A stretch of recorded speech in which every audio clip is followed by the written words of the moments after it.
everybody. Welcome to a very, very special edition of A Wrestling with the Future. I'm your host, like Comedian Angelo, and this is Ladies Night Out, Part 2. So good we had to do it again. Dan the Man, how you doing, brother? I'm great, Angelo. Like you said, You so are nice my to do it twice. co-host extraordinaire, Dan the Man Sebastiano, the happy haberdasher. How you doing tonight? Everything good? Oh, yeah. Like you said, so nice, we'll do it twice.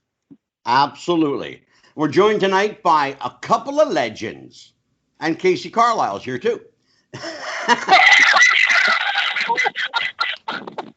I'm not going to argue that because with the ladies on the line, you are 1,000% correct. I will not argue that at all. Let me introduce you to our all-star panel. We're going to talk about ladies, fierce fighting females of the squared circle. We're joined tonight by the legendary, the outspoken, always controversial, yet enigmatic and wonderful lady, Princess Victoria. How you doing, Vicky? I'm doing fine. That was a hell of an introduction. But is he wrong? No. Not at all. Well, yeah, you can't argue with the truth. We are also joined by former NWA Ladies World Champion, the inimitable Queen of Wrestling, hashtag Queen of Wrestling, Kacee Carlisle. How you doing, Kacee? Hi, I'm spectacular. How are you? I'm absolutely wonderful. So good, if there were two of me, it'd be a crime. I'm good. Shut up. You knew. And we are joined also by the irrepressible, irrefutable, undeniable sorceress Morgan, Jennifer Lynn Lopez. Hey, Jen, how are you? Hello. I'm good. Hanging in there. Best I can. And last but certainly not least, a legend by anyone's standards, the incomparable, the legendary Judy Martin. How are you, Judy? I'm doing fine. How's everybody else doing? Very well tonight. Not bad for a Thursday night. Well, we Flattered to be on did, the line with you ladies. That's how I'm feeling. we actually did part 1 of Ladies Night. Kacee was a big part of that. And we got such a response to it, we had to do part 2. We want to talk tonight. I'm going to start off. We're going to forego the formalities. I'm going to start off with the state of women's wrestling. I watched something today and I was very surprised, actually, really surprised to find out that when women's wrestling comes on television, people tune off. They're not watching the women's matches, generally speaking. And I got to find out why. Vicky, why? Well, if they're not watching the Women of Honor on ROH, I can pretty much understand that. I don't watch, well, let me rephrase that. I have not watched the WWE women's wrestling since 1987. Oh, wow. When Vinny, and I refuse to call him Mr. McMahon, when Vinny turned it into a frickin' freak sideshow, where it was, you didn't have to have talent, you didn't have to know an arm bar from the headlock, all you had to do was have big tits and a big ass. Well, Not lying. Nope. yeah, Argue with that. there's truth to that. You know, I had a show last week where I got a little heat from a couple of people on Facebook for saying that women wrestlers today don't match up to the caliber of the ladies of days gone by, that basically they're hiring supermodels and teaching them how to take 1 or 2 bumps, and I got beat up for that. Now, if I'm lying, you should have called me. You should have called me. I'm not going to say there are not any good professional women wrestlers today. They're hard to come What by, I am going to say, what I am going to say is you're not watching the right show. you're not going to the right show. Okay. We got Enlighten me, two start me ladies. up. Well, Women of Honor on ROH, number one, Kacee. There's Taylor Hendricks. There's Kelly Klein. There's so many names on ROH that escape me. Every time that the women's matches come on ROH, Yeah. on my television, I turn into a mark. And to turn me into a mark, you got to know how to wrestle. Okay. But then again, I can turn around and I have been shown, led to some YouTube videos that were women's wrestling, and I switched them off within the first 15 seconds. Yeah. The first thing is if you don't know how to properly lock up, get your butt out of the ring. Yeah. If you don't know how to properly throw a forearm, and when I mean proper, I mean coming all the way from right field and landing your entire arm across somebody's chest, not in their mouth, not across their nose, Yeah. and not doing that up and down crap, Yeah. you're out of the ring. Well, to her credit, there is a woman on our panel tonight who throws a hell of a forearm, and she's got a hell of a working punch, and her name's Kacee Carlisle. Kacee, jump in here. I was going to say that. Kacee, I did mention Kacee Carlisle. Kacee is a tribute to women's wrestling. Amen. Thank you. I'm blushing. Don't get all shy on me now, kid. Well, it's, you know, Hey, quit walking the fans and be yourself. no, for me, you know, anybody who knows me, has followed me, probably has, hopefully, has watched my work. I strive to be a tribute to the ladies who came before me in the attitude, in the style, in the psychology, and, you know, not getting in there to do gymnastics or to regurgitate something that I choreographed that afternoon with, you know, a lot of rolling and twisting. And I get in there to try to be very physical, very aggressive, you know, and wrestle and be, Well, you know, there's give it something its else that you respect do instead of just, I'm going to throw on something where my ass hangs out, which is Yeah. fine. My ass does hang out, Well, but I and- try and to make it count for something too. And if I may, let me just interject. There is something else you do that I think is a tribute to one of the people that you've admired, and she's actually on the show tonight. You actually entertain people, and you do it well, and you work your ass off. One of the people that you mentioned on the first episode of Ladies Night Out was Judy Martin. You mentioned her by name. Well, she's here tonight. Judy, jump into the conversation. Tell us what's missing. For me, in today's wrestling, it's the story. The part is missing is the story you're telling with your body. Your body tells a story out there without ever saying a word. And you know, if you know the moves and if you've been trained properly, you won't even have to talk in the ring out there. And you will Thank you so much. Thank you. You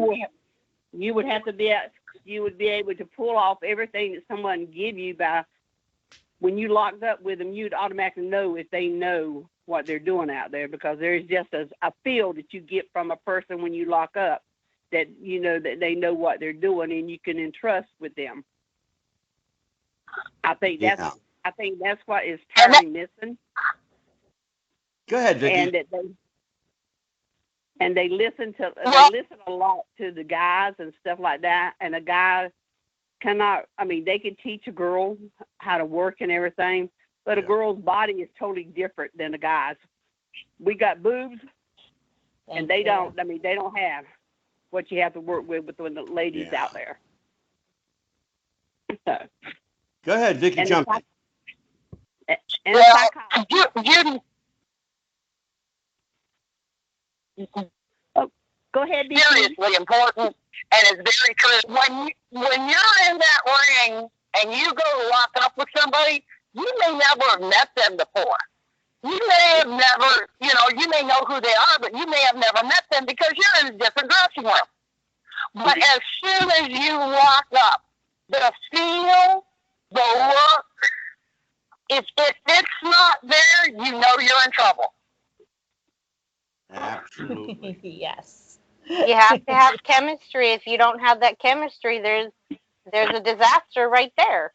Well, Right. Jen, it's interesting that you chimed in there because I was just going to ask you. You're one of the few people here. I think Kacee may have also, but you're one of the few people here that have worked with the guys and against the guys. There's clearly a difference in physiology, but there's also a difference in style. Oh yeah. How to approach a match with another Well, woman? Well, okay. I mean, I'd say 8 years ago, I went up against a guy, and he's like, "Oh, you're a woman, you can't do nothing." I'm sorry.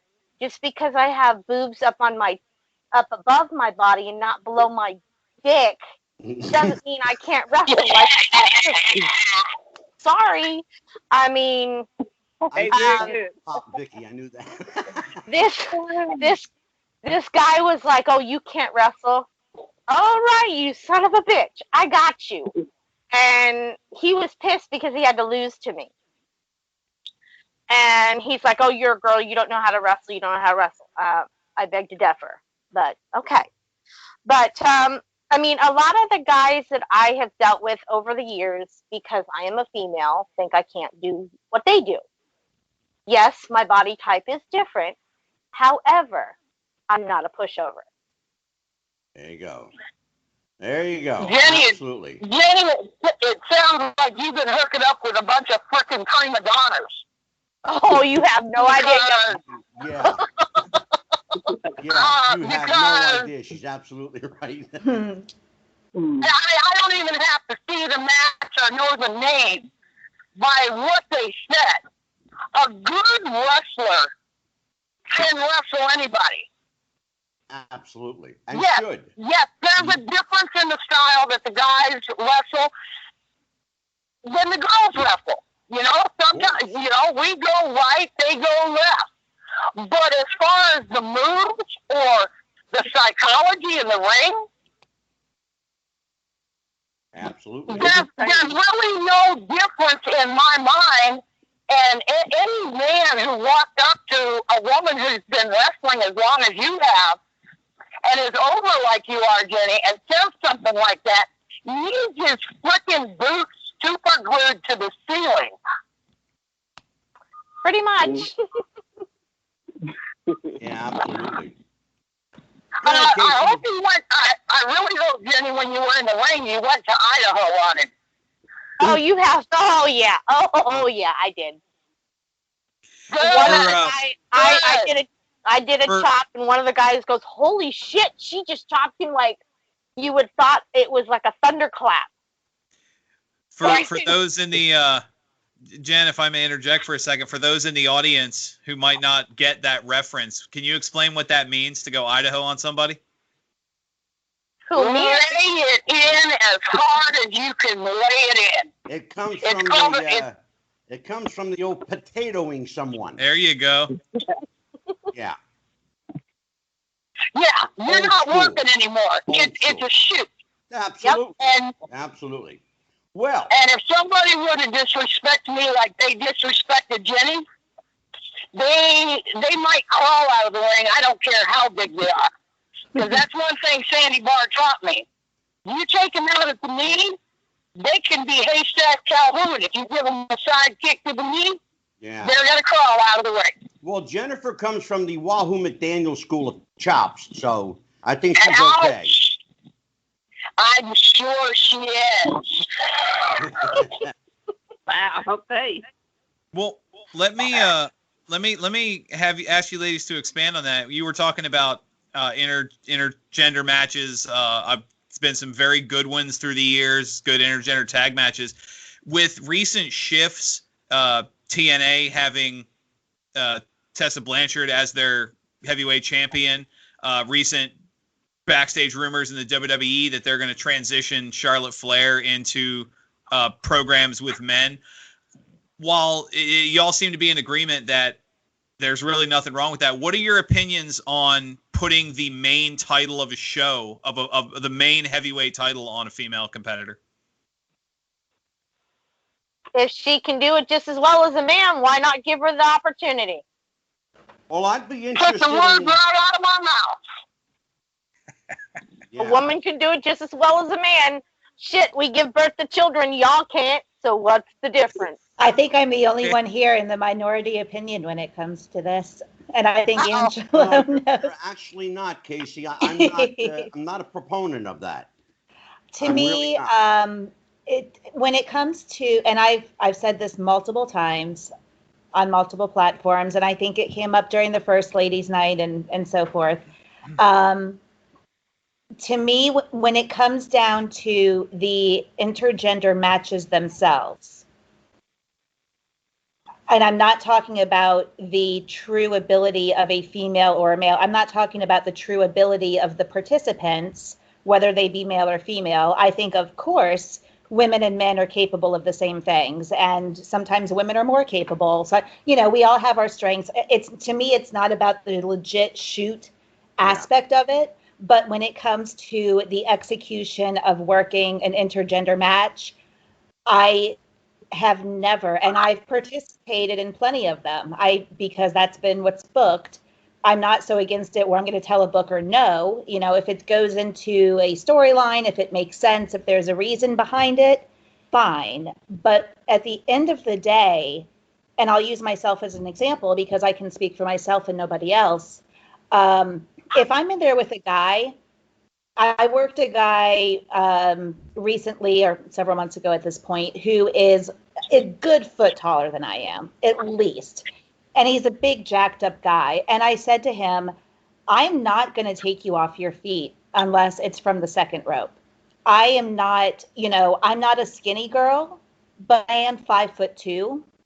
And my genetic physical makeup is so far off and different than him.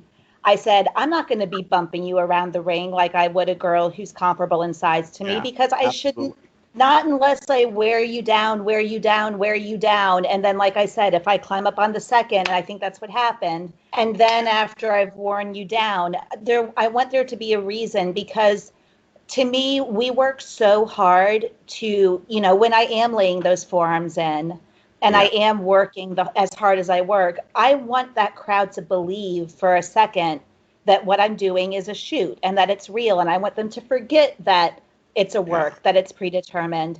And so I don't like the idea of working so hard to get people emotionally invested into my match, just to then turn around and in the first 2 minutes of a match, I'm going to bump a guy who's 6'4" and almost 300 pounds with one clothesline. It just feels so counterintuitive, and it's like throwing it back in their face.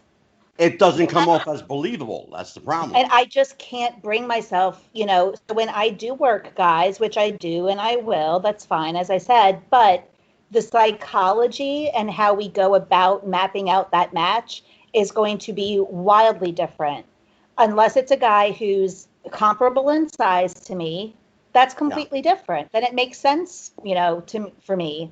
But in other situations, I can't bring myself to just act like, hi, we don't have this size difference, and you're not real big, huge, bulky musclehead guy. Yeah, Judy Martin. Okay. Hey, I have one question on this. Okay, I agree. Was your name Jenny? Jennifer, but that's fine. Oh, is Jennifer? Mm-hmm. Okay, Jennifer, I agree with you 100%. My thing is, okay, you say Charlie's daughter is the champion in one group, right? Correct. Tessa Blanchard's the TNA heavyweight champion right now. Yeah. Oh, okay. Okay. What the guys look like in that organization? Are they big guys, small guys, or what? Combination of both. Okay. Yeah, they're moderate. The largest is maybe 6'2", 6'3", something like that. I mean, the what's his name, Archer, the guy she won the title off of was, I think, maybe 6'3", 6'4", 285, something like that. Archer. Yeah. Was that believable? Who watched that match? Is that believable? No. Not. I watched it. I wasn't impressed, to be honest with you, but that's just me. Yeah, it was. I hate to say it, but it's one of those David and Goliath moments where the line between entertainment and believability was blurred to the point where, like Kacee was saying, I'm watching a smaller female knocking somebody off their feet with a forearm 2 minutes into the match, and it's obvious you're bumping and selling at that point and not actually working together. Judy, I have a question for you. Real quick question. Okay. Kacee and your friend Vicky mentioned a word that's very near and dear to my heart.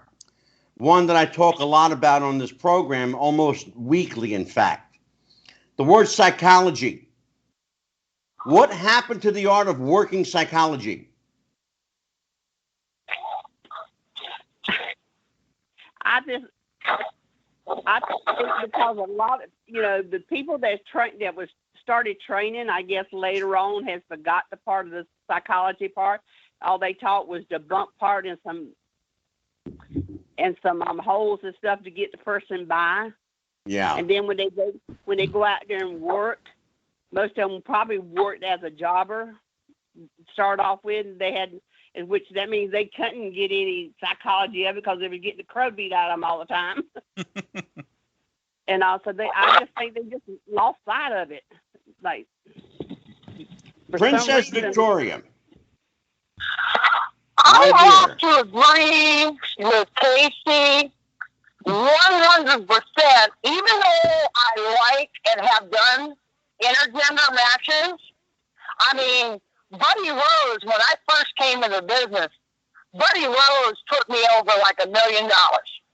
He beat my ass to a pulp. Yeah. But he put me over. Absolutely. But there's a way to do it. And maybe I misspoke.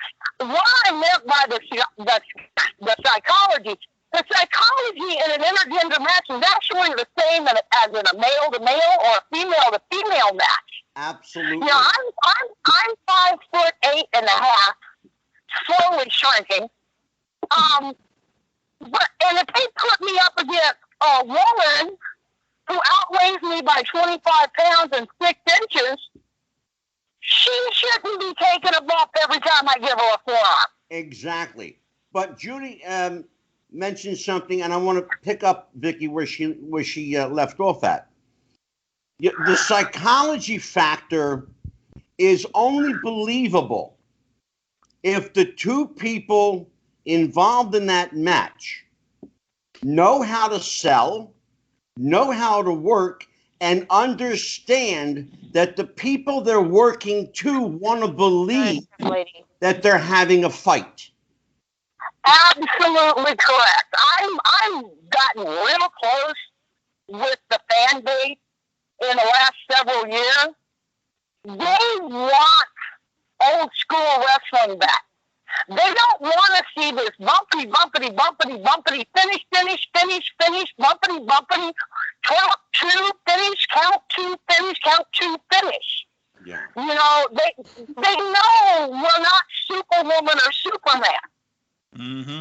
And if you pile drive somebody 3 freaking times in one match and you don't get a 3 count, where is the psychology? But then you go over with a schoolboy. I've been in too many dressing rooms here in the last 5 years. And the one thing, and I've said this before on your show, the one thing that gets my hair standing on end is, well, I got to get my this in, and I got to get my this in, and I got to get my this in. And they're sitting there for 2 hours talking over a 15-minute match. You know what, Vicky? It's an overkill. That's what that is. Yep. The last time you were on the show, you and I spoke about that, and I mentioned exactly that. My biggest pet peeve, and thank you, Vicky, for bringing it up, And Dan will tell you, everyone who has been on this show will tell you, my biggest, pardon my language, fucking pet peeve is people spending 40 minutes going over a 6-minute match. That just drives me nuts. Judy. Yes. How long did we ever talk over our matches, be they 5 minutes, 10 minutes, 45 minutes, or an hour? No, I remember them coming in telling us, well, the baby face is over, work out your finish. That's it. There you go. And ever what that girl, if the baby face is over, say Vicky's going over, ever what Vicky used special as a finish, what you going to use, Vicky? She'll tell me. That's it. Call it in the ring. And that's right. Well, we pretty much knew the finish in the dressing room, but there have been times things have changed. Sure. Yeah. In the ring. Maybe this finish isn't the finish we need for the crowd. Maybe the crowd isn't reacting to this.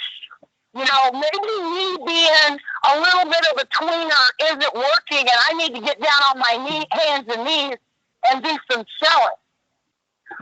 You never knew. We never knew what we were going to do in the ring until we were in the ring. Exactly. And that's my point. You call it in the ring. You create spontaneity.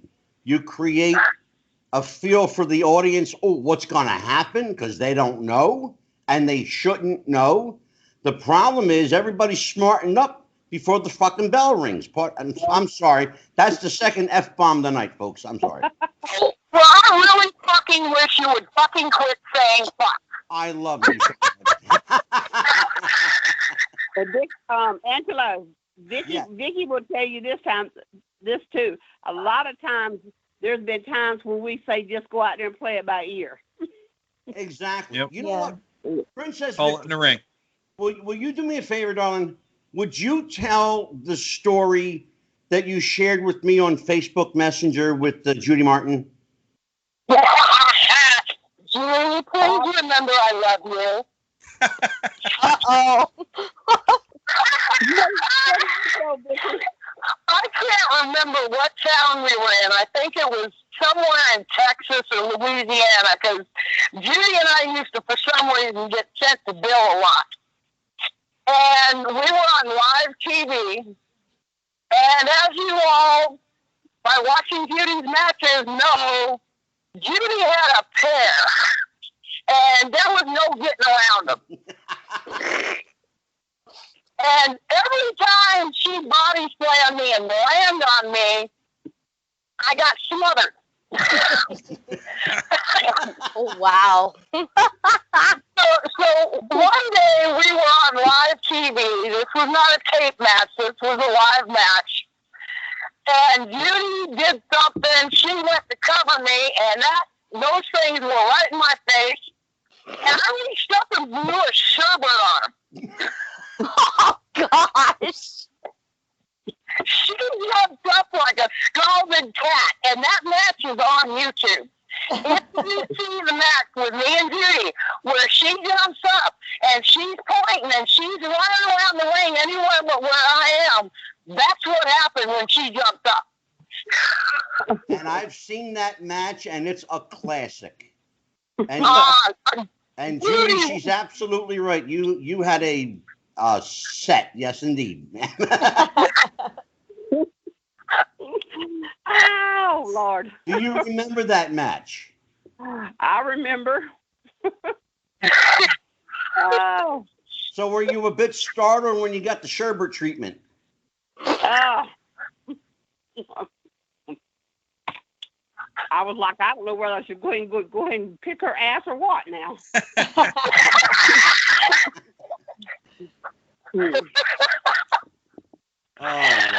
The thing is, Judy and I, and this is something I need to stress for people coming into the business, if you can't have a good time in that ring, if you're not enjoying what you're doing, go find another job. Exactly. Yep. Kacee, And Carlisle, another, that's a perfect I'll take segue to another- bring you in, because you are one woman who really enjoys what she does. I do. I'm living my childhood dream. I said at 8 years old I was going to do it, and I'm lucky and blessed enough to be able to do it. What do you do, Kacee, to make it fresh every time you walk out, knowing that you may face the same person tonight that you'll face next week or have faced in the past? What do you do for yourself? Do you have a ritual you go through or some kind of prep you go through to get yourself in that fresh state of mindset? Not, to be honest with you, not really. A lot of it depends on the circumstances. If it is somebody who I've been having a series of matches with, normally once a month, there's not too many places where I work back to back, week to week. Right. But monthly there's a couple. And, if it's a situation like that, then the thing that's primarily at the forefront of my mind is just making sure that we don't repeat any sequences. Or if we do, meaning the same exact series of events, the baby faces, if she wants to start firing up, I tell her in the back, what did you do last time? Let's make sure you switch it up. Or if we are going to run something like that, I use the psychology to our advantage, meaning if the baby face wants to run the same kind of shine on me, Yeah. after a match or two as a heel, I'm going to cut her off way earlier in the third match than I did the first one, because now I'm familiar with it, instead of just, oh, she got me with this 4 times, in 4 months in a row, but I'm still falling for it. As a heel, I might just punch her in the face when she's coming off with whatever. And then we work in, some hope or some shine for her later in a different way. Or sometimes I suggest little hope things or something for my baby face if they're having trouble, or if they're green, and they are feeling nervous or something. I might suggest something for them, but I try to make sure that I don't do that often, because I don't want people to watch my matches and say, why is there 4 different baby faces who came up with the same type of thing on the same heel? Exactly. So you have to be careful. God bless you. Exactly. Other than that, it's just, if it is like a program we're running or something, I try to find out from the booker, where are we going with this? What is the end goal? And then, maybe we need to get a count out. Not every match has to end in a pin. Maybe I chicken shit at some point and I need to get counted out. Maybe I need to get disqualified. I don't give a shit if I go over or not. I give a shit about what makes the best story to present to the fans who were trying to say, come back next month, because we're going to give you a reason. Kacee, sometimes the best finish to a match is a non-finish. Look at, we could look out throughout history. Bruno Sammartino, lost as many matches as he won, but remained champion for many, many years because, at the end of a match, maybe he'd take a powder, maybe he'd get counted out. There was always that anticipation of the next match. That's lost now. We don't have that now. Which brings me to this question, and I want Vicky and Kacee and Judy to chime in, because you all have something in common. You've all held multiple titles throughout the country. Is a women's title important, unimportant, or inconsequential now in today's female wrestling genre? I want one of them to go first, because I want to hear what they have to say. Okay, go ahead, Vicky. Why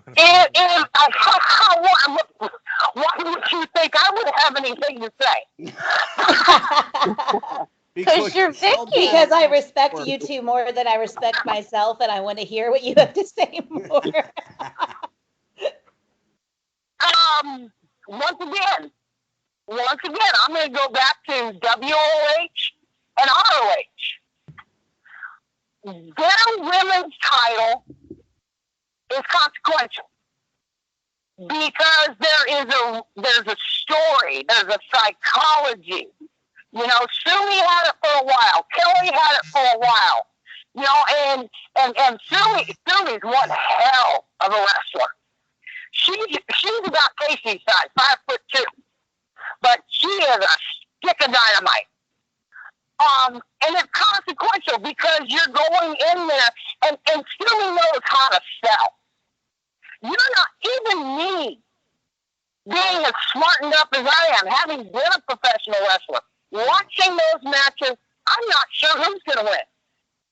Exactly. But this WWE crap, you know, it's like Johnny Come Lately, the new kid in town. You know, as soon as Ronda Rousey hit the scene, you knew she was going to be the champion. Mm-hmm. You know, other than ROH and WA that I've seen, the women's belts don't mean diddly frickin' squat anymore. It's just a piece of metal. You know, in Judy and I's time, and Judy will tell you this. You know, when she was fighting for her title, you didn't know who was going to win. Yeah. The fans didn't, and they're sitting there and they're on bated breath because they don't know until that third hit on the mat who's really going to win. And it was a fight. That's it wasn't exactly a freaking talent show. It wasn't a talent show. It wasn't a wiggle butt wonder. It was a wrestling match. Exactly. Exactly. Jennifer, you're a unique individual on this panel because not only are you a worker and manager, but you also promote wrestling and you're an owner. So my question to you is, how do you now in 2020 promote women on your shows? Well, we actually have decided that we are going to do a mixed tag team to talent both women on each side as well as men on each side. I have designed our title for our women's title. It will not be known as the women's title. It will be known as the goddess title because every woman that holds that title is a goddess in her own right. Interesting. Nice. Interesting. I like it. Judy Martin. Yes. Judy Martin, my dear, you have held over the course of your career numerous titles in a multitude of federations. How important in your day was that belt around your waist? I think it went. I think each individual person that held that belt, I think it was something that showed them that they had made it. They had made it once they got that title. You know, as a professional, and I also think the fans thought more of that title than they do nowadays. Mm-hmm. Interesting. They recognize that title as you being number one. Nowadays, I don't think the fans and stuff see it as that. They just see it as like a decoration around a waist. Well, my contention, Judy, has been of late in the last few years that the title is nothing more than a marketing tool. Right. To get people to buy replica belts. When Kacee Carlisle wore the NWA strap, you knew she wore it because she was the best female wrestler on the circuit. Okay, When Princess Victoria or Judy Martin wore a title, they were the best at what they did. Now, it's inconsequential whether you have a belt. It's a marketing tool as far as I'm concerned. Dan, jump in here, please. Yeah, no, you're absolutely right. And you saw that in the trend we were speaking of earlier, where the women's wrestling evolved away from wrestling into the pudding matches and all that stuff. When you would have various models, people with clearly no in-ring ability or desire to even improve or have in-ring ability were the women's champion. I remember bra and panty match. Yeah, exactly. You know, the WWF had people, everyone from Stephanie McMahon to just like I said, just random models. WCW had their women's title on a man for a little while as a joke, and it was clearly the title was nothing. It's kind of, we talked about him before we were recording, but something Vince Russo said in an interview years ago when he talked about his mindset behind the title. He said it was a prop to push the narrative. And there came a point where the belt itself, which it's funny we use that, you used the word strap earlier. Belt's not even a word some federations are allowed to use anymore. It's title. You can't, heaven forbid you say strap, you get fired. But you have they're props. That's part of the reason the belts are redesigned so frequently. Sell them more of them, and maybe now there's been more of a push in the recent rise, the women's revolution, I think is what social media dubbed it, where certain titles do mean more, but the women's title, it goes to kind of my question, means a little less when there's a push to put the men's title on a woman. Well, what is the women's title worth now? You kind of have both narratives going at the same time. Okay, I have to chime in on that real quick. Go ahead. If you guys remember, it wasn't that long ago, Tessa Blanchard said the only reason why she started started wrestling with the men was because the girls were too easy and she was tired of not, getting anywhere. So she decided, she put a tweet out, I want to say about maybe 6 months to a year ago, stating that she was tired of wrestling a lot of these prissy women because all they did was bitch and moan, and she wanted a real challenge. So that's when she said that she wanted to wrestle the men. Well, is that something that she said in character, knowing what was coming? That's what I thought at the beginning, Kacee, but somebody, called her out on it. She says, no, I'm fucking tired of dealing with these prissy women. I am on real with you guys. I'm done. I want to work the men. I want a challenge.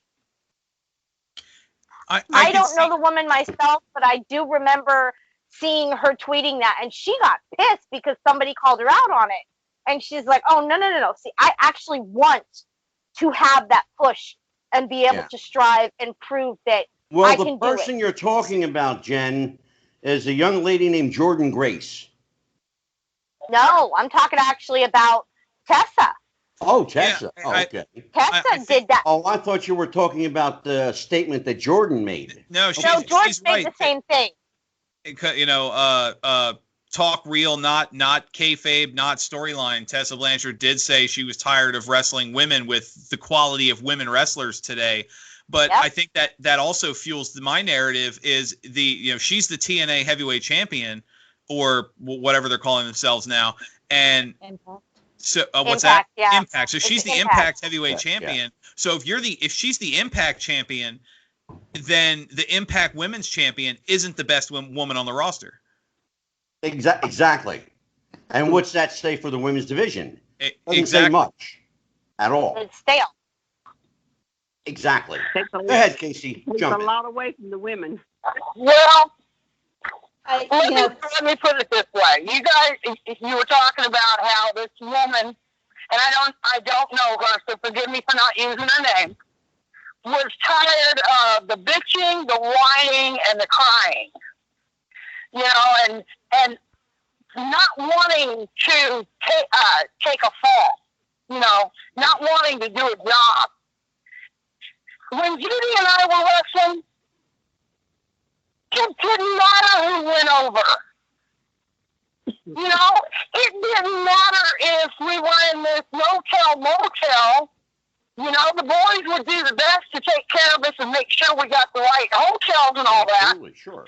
Right. And sometimes traveling as a woman was not easy. And there were women in my time, and Brett will tell you who they are. I'm not going to mention their name. Right. But Brett told me on his show that the one thing that he loved about Velvet, me, Judy, and Leilani was that when we came to Calgary, we went with the flow. You guys, and his exact words were, you guys were one of the boys. Exactly. You weren't calling my dad every day and complaining about the situation or the person you had to ride with. You know, you got in the car, you put your grip in the trunk, you got in the car, and you went to the town. And my dad never heard a word from any of the four of you. Yeah. So I can understand what this woman is talking about. If she's talking about these women are bitching, whining, and crying, and she doesn't want to wrestle them, I don't blame her.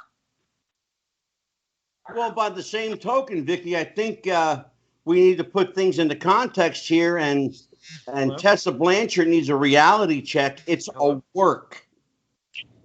Okay? This is It's true. a work. If there's a problem Give me with one the second people and that I'll she's chime you in working, here. it's because they don't know how to work. This is true. This is true. And that Everybody? goes back to the promoter's lack. If the promoter is booking greenies who haven't trained properly, who haven't had enough experience in the ring without a crowd, Right. then that's the promoter's issue. Right. That means the promoter is not doing his job. Exactly. And I've got a broken collarbone from a promoter, and I don't blame the girl that it happened with. He trained her for 3 weeks and shoved her in the ring with me. Yeah. Yeah. And she went to give me a knee off the ropes, and instead of giving a knee, she took the knee, right knee up, and then Can I cut you off here for a second, ladies? Yeah. I'm sorry to cut you off. We have a surprise guest caller. Angelo, you want to introduce our special guest on the line? Who's on the line? It is a friend of ours from here in the North area at VCW and a Glow legend, ladies. Our special guest call-in is Gremlina. Oh, Grimmy. Everybody. Gremlina, how you doing, Grimmy? I'm doing just fantastic. How are you handling all these lovely ladies? Grimmy, we got a night of legends here. We got Judy Martin with us, Princess Victoria, I know. Kacee, I know, Carlisle, Vicky. Jennifer I know, Lopez, Vicky. and Grimmy. Gremlina. How you doing, kid? Where are you? Where are you calling from? Me? Richmond? Richmond, Virginia. Yep. Right. So listen, you came in at a great time. We're talking about, we're actually talking about the art of working. When you started, who broke you in, Grimmy, and who taught you how to work? Who taught me how to work? Yeah. Colonel Nanichka. Colonel Nanichka. You know that name, Vicky? Colonel Nanuchka? Yeah, Colonel No, but that's I know Grimmy well. We've met on several occasions, and he trained her well. Exactly. So, Grimmy, let me ask you, let's bring you right into the fold here. What happened to the art of psychology? What was that? Can you repeat that again? Sure. What happened to the art of psychology? It went the way of everything else in the crapper. Another guest willing to sugarcoat her thoughts. Hey, my name ain't Candy, it's Sandy, and I don't sugarcoat.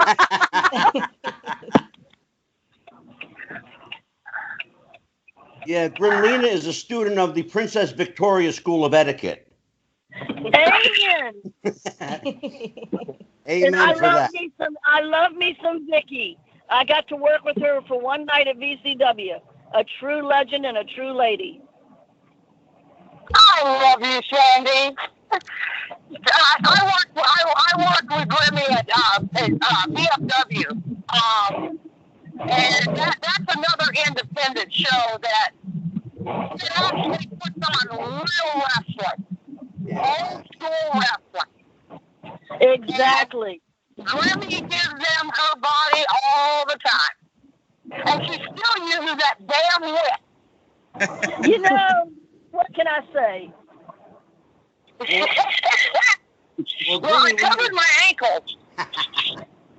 That you had to. And I've worked with I've seen Kacee Carlisle wrestle when I've done VCW shows. Yep, we've been there at the same time. Another big talent, a great talent.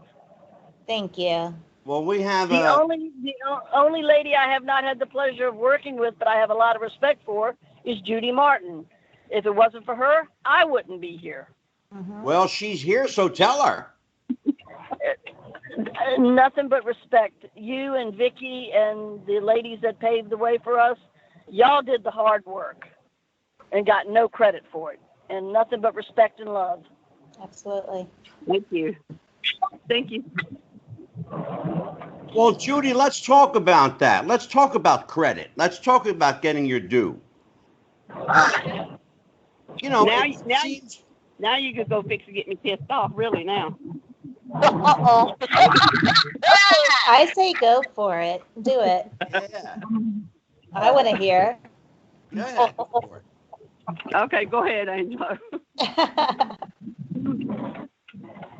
The credit that Judy got, what freaking credit? Judy busted her ass in that ring every freaking night.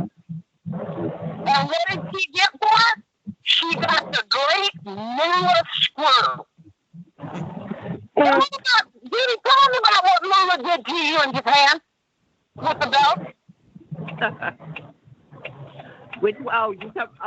What part you want to hear about, though? All of it. All of it. Oh, God, let me see. I got a couple hours on this. By the way, Judy, this is a no kayfabe zone, by the way. So.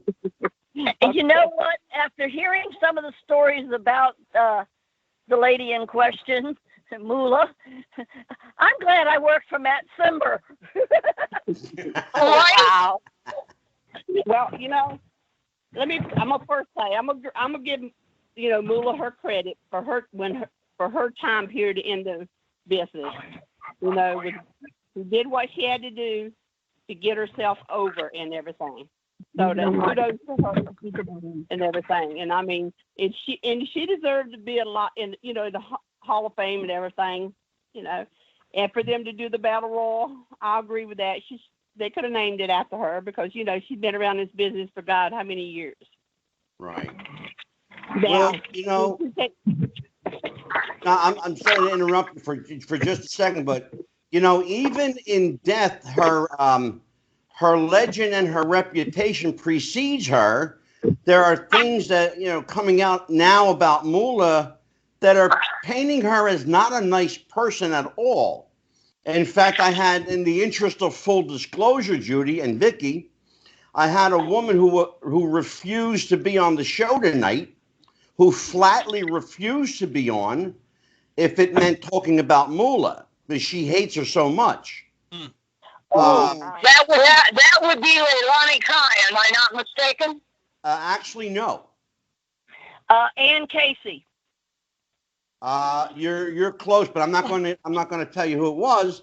I will just tell you that this woman flatly refused to be here, and insisted that I do a separate interview with her singularly, which I did. The great Georgia Peach. Yeah, there you go. Every female that came through Lillian's down here, had a different outlook on her. Not everybody's going to agree. Not everybody's going to agree that she was bad. Not everybody's going to agree she was good. Right. I'm speaking for myself only, what she did to me, and I can partially go with the problems with Leilani too, because me and her were partners. So when we were wrestling with the Bomb Angels, she told us that the Bomb Angels was coming over, that we would be working with them. Right. So the first time we worked up there was TV. I'll never forget it. And we was up there, and the girls didn't speak that good of English, So we worked with them enough in Japan that we could get a match. We can get over with a match with them. Sure. So when we were up there at TV, we had like 7 minutes. I think it was like 7 minutes. They first told us, and as we was going out the ring, Vince said, "Are you sure you can work with these girls?" Yeah. I said, "No problem. We can work with them." Then they told us we only had 5 minutes in the match. Yeah. So 5 minutes is nothing on TV when you got to go. So we just went for 5 minutes of filling in. When we came back out that ring and going to the back to the dressing room, Vince was standing there and he said, "Girls," he said, "that was a hell of a match." Yeah. I was shocked he even said something like that. And that match, by the way, is on YouTube. It's the Jumping Bomb Angels against the Glamour Girls. Mm-hmm. And it's a classic. I will tell you that it is a classic. So, as everybody goes, we toured around, the belts and everything with him here in the States. So they told us about dropping the belts up there, and I think it was Canada we dropped the belt. Judy, there. the last time Princess Victoria was here, I asked her a question about Moolah. I'm going to ask you the same question. I want your take on it. Okay. What's the difference between Lillian Ellison and the fabulous Moolah? Hello? What's the difference? Yeah, the difference between Lillian Ellison and the fabulous Moolah. I don't think there was any difference. I think she had a persona that she gave out on two different sides, and I think she portrayed one side as being evil, but and all around she was evil all over. Yeah. Vicki, you want to elaborate on that? Well, what Judy didn't tell you about that Moolah did to Leilani and Judy. There was a big title war between the Jumping Bomb Angels and Judy and Leilani. Yeah. Judy and Leilani go over to Japan. They get a phone call, and correct me if I'm wrong, Judy, because I've only heard this story a couple times. They go over to Japan. They're working the Jumping Bomb Angels. They get a call from Moolah. Moolah tells them that she was told that they needed to drop the belts in Japan and that they get them back in the States. Long story short, it was a lie, and Lillian put the screw to Judy and Leilani. Yeah, that's the story I heard, Vicki. Well, is it the truth or not, Judy? If you choose to say yes or no, that's your choice. If you don't want to say it, don't say it. No, that's the truth. That's the truth, and I can tell you where it all started from. Because when we was up in New York, we never saw a check. They'd always go to Lillian. So we asked a question to Pat Patterson and them: why are all the checks being sent to Moolah and not to us? Yeah. And they said, and Pat says, no, we send it, the checks are all in your girls' name. So we never see a check. So he went and talked to Vince, and then he come back and told us that we were starting getting our own checks in our own name. We're getting our checks to our address. They took our address down. Yeah. And they started mailing them to us. Lillian, we came back off the road. We had a week. We had a week's intermission.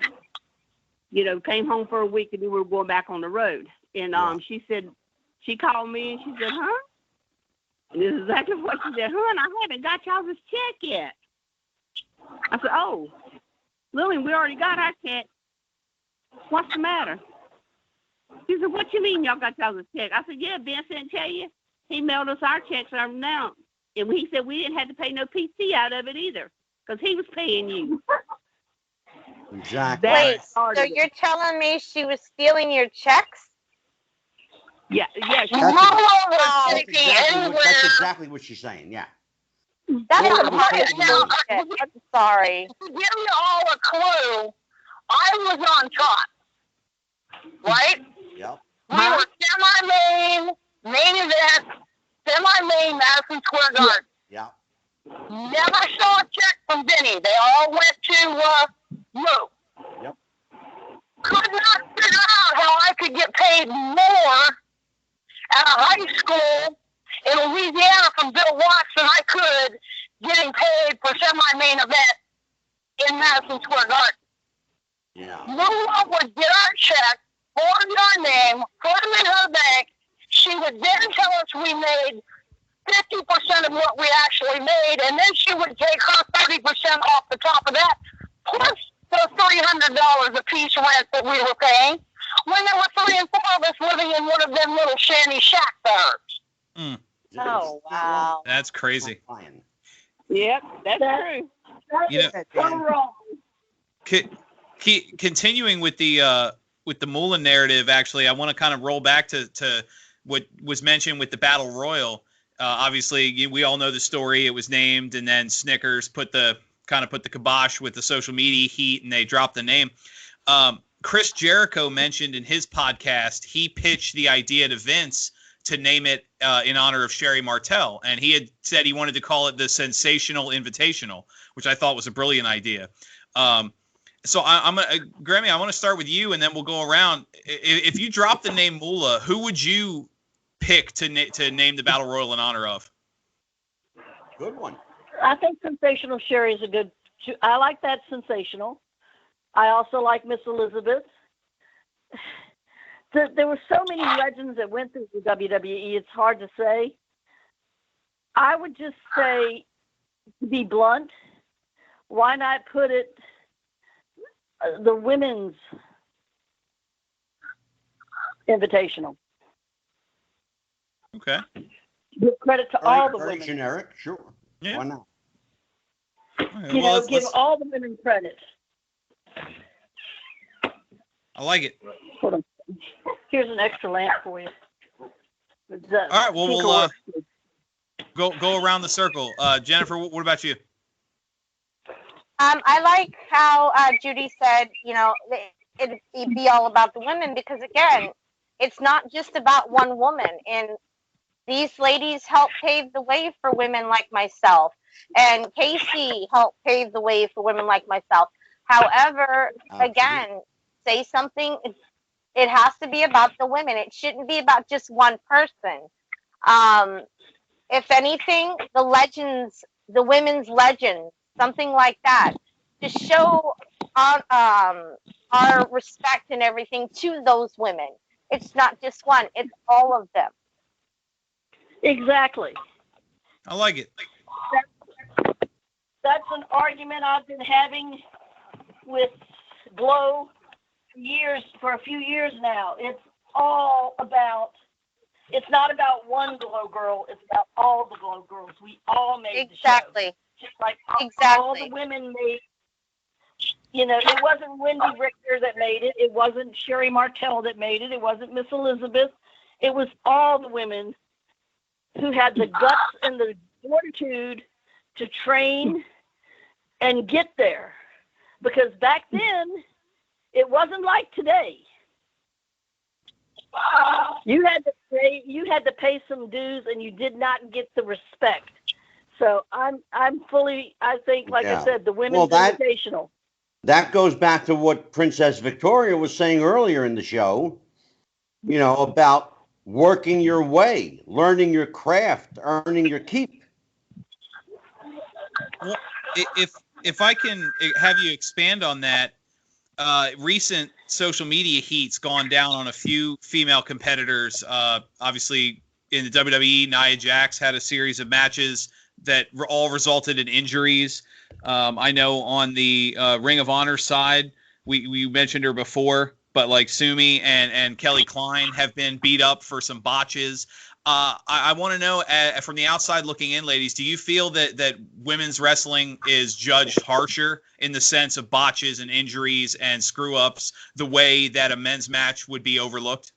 Oh, go right to Kacee Carlisle on that one. Absolutely.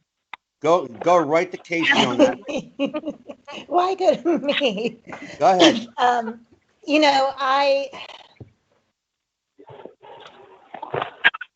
think it's possible that women are judged more harshly, but I also think a lot of that has to do with and I'm trying to make sure my words match my thoughts here. I think a lot of it has to do with the fact that women start under a little bit more scrutiny in a lot of ways because, as we've all said at some point, I think women are more prone to being put into the ring before they're ready to be put into the ring. And I think that it's very, very, very obvious when that happens, and people are very quick to pick up on it because, you know, as soon as somebody has a first couple handfuls of matches, you know, people have made their mind up about that worker. Either they're horrible, and once that happens, it's very hard to get out from under that balloon of she sucks, she's dangerous. Yeah. But that being said, I also think that part of it comes from the approach to the match and the approach to the business, in the sense that I think that girls, you know, Dan, you mentioned the term women's revolution earlier, and I have again been very vocal about my kind of thought about that whole thing. Right. I think girls have been making an effort to try to not focus on working and having the psychology that we're talking about and being safe and presenting a solid match. I think that they have shifted into anything you can do, I can do better mentality. Right. And they're taking bigger risks, doing things they may not know how to do properly. Maybe they never learned how to do properly. Their pride won't let them ask people, can you show me whatever? I think that I think women are set up by design unintentionally most of the time to have that microscope or that magnifying glass on them just a little bit more than the guys. Yeah. And Princess Victoria is living proof of what can happen to you if you're in the ring with someone who's not trained properly or ready. I mean, here's a woman that even today deals with the injury that happened years ago because someone wasn't ready. Vicky? Yeah, I still got a very large bump where I broke my collarbone in Canada working for Alfonso. And part of my health issues are due to the fact that, number one, I didn't get the proper health care. Number two, I was back in the ring 2 weeks later. But the bone going from my neck to the break is twisted one way, and the bone coming from my shoulder to the break is twisted the other. Jeez. Then we can go to the broken neck scenario. Now that wasn't because the girl wasn't trained properly. That was an accident. Accidents happen. And the lady that I was in the ring with that day, to this day, every time she sees me, she cries. Yeah. But it's not her fault that I'm in the physical situation that I'm in. It's Vinny and Moo's fault. Because once they figured out that I couldn't probably ever work again, Moo took my outfits for back rent, told me I either needed to pay up the rent for this month or I needed to carry my ass. And I was basically with a broken neck. I was basically set out in the road with everything my Chevy Malibu station wagon could carry and $20 in my pocket. Yeah, and I know that story, Vicky, and I know it's true. Judy, it is true. Question for you. Yes. What's the worst injury you ever suffered at the hands of an untrained worker?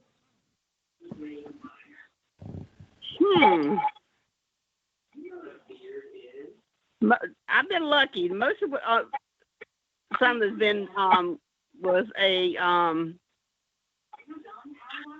just like, hitting in the jaw. Mostly was that, but it wasn't serious. It just bruised and stuff. That's because they wasn't taught how to hit right. Yeah. So, but I've been very lucky about not having any major bruises of people that couldn't work. And I think I think the people today forget when they're working, it takes two people in that ring to pull off that match.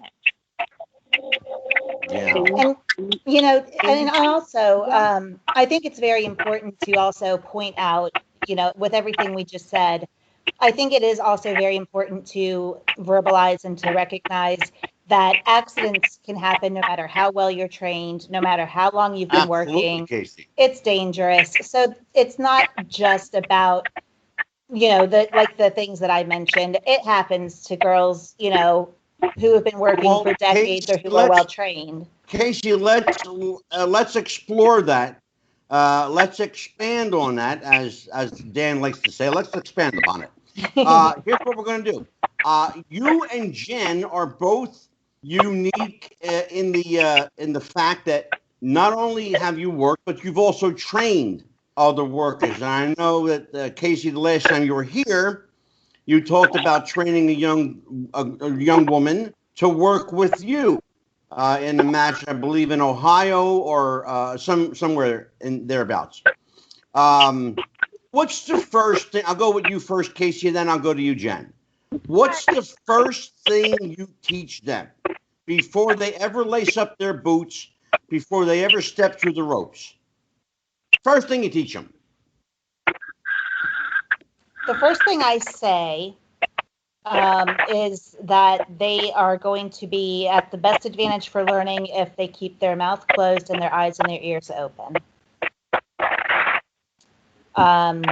The second thing I say is to throw out the door any preconceived notions they have about how easy it might be, about how fake it might be, about how how bouncy the ring might be, because people come in with these pop culture preconceived beliefs, you know, that the ring is like a trampoline and that it doesn't hurt, or nothing hurts because you're not really hitting, and it's like an action movie where, you know, they're doing this and then the sound effect is piped in. Somebody actually believes that there were sound effects piped in, by the way. But, oh my God! Yeah, and then the next thing. Not lying. Are you kidding me? No, she's not ribbing you, not at all. And the other thing is, so many people come into a training school with their gimmick decided, their name decided, their finisher decided, and they don't know shit about shit. And people, again, they think it's just something where, like, oh, well, you only have to take 1 or 2 classes to learn how to shoot a gun. So I only need to be here a couple of times, and then I'm going to be, the wino of whatever. So there's a lot, for me, to get back to answering your question more directly, a lot of it to me, like, I'm not a big fan of getting in the ring and starting to bump on day one. So much of it's mental. So much of it is respect. So much of it is the approach. Yep. And, I think everybody would be in agreement that in so many ways, you have to be even more mentally tough than you are physically tough. And that's what people forget about, and that's what they don't appreciate. Saying that, Kacee, thank you for saying that. Before I get to you, Jen, Dan, tell these fine ladies here about the conversation we had with legendary trainer, Hall of Famer Doc Diamond regarding that. Oh yeah, Doc, we love Doc. Oh, I know friend of the show. Tell him. I actually retired the women's tag team titles with Princess Chrissy Johnson. We held those titles for 2.5 years before they retired them. Oh, nice. All right. Go ahead, Dan. It's funny, Kacee. Doc said almost verbatim what you did, that almost you bring these guys in, and they already know their gimmick, and they already know how they're going to work the crowd, and they already know their finisher, and they already know what their trunks are going to look like and what their tights are going to look like, and they have this image in their mind. And he said it's hard. You get these guys that come in and you work with them, and I'm sure you've seen it. Sometimes you get a first impression. It goes to what I bring up often. It was the attributed to I believe it was attributed to the Florida territories. The adage of the real, the best wrestlers are the real you turned up to 11. And Doc would tell us a story that he would get these guys, and 10 minutes into working with them, he's like, "No, absolutely not. That gimmick would never work for you." And he'd try and explain it, and these guys wouldn't get it. They wouldn't. They're like you said, their minds were shut. That's because they made that character on the video game that they got the other day, and so they think that that's what they're destined to do and be. Thank you. Yes. They picture themselves in that character they created in WW2K, whatever year we're in. Right. And so they think that that's where he went. That's exactly where he went with it. It's actually funny because the conversation drifted through video games where we talked about, like you were mentioning, with the women having to one up, and now you instead of one chair shot, now you've got 10 chair shots. You get put through 2 tables, you get 3 pile drivers, and that's not the finish. And you still in with a schoolboy. Exactly. And he mentioned that he said these kids are coming in that grew up on video games, and they played the wrestling video games, and they think that's what wrestling is supposed to be. So they want to be the high flying 25 super kicks in a match. Everybody gets a chair and a spike bat and a table, and they have this image in their mind. And the first thing, like you said, they're not even taking bumps. We're going to work on taking the arm, or heaven forbid, Judy, back me up on this one, you're going to have to learn to start a match by shooting off or by locking up. And these guys don't get it. Like, what? Can't we just start the match with some kind of flip or something? I want to do a moonsault because my character, and I'm also, not to stray away from what we're talking about too much. One of the first when it is time to get into the ring, I'll be damned if I'm standing there, and I have not been part of a training school for several years. Let me just say that. But when I have been, one of the very first things, if not the first thing they learn when they're entering that ring for the first time, is to wipe their feet, is to, get in the ring properly, respect the workspace. And I'm such a big fan, I always liken it to building a house. You can't build a house on sand and expect it to stand. You have to have a solid foundation, and then you build on that.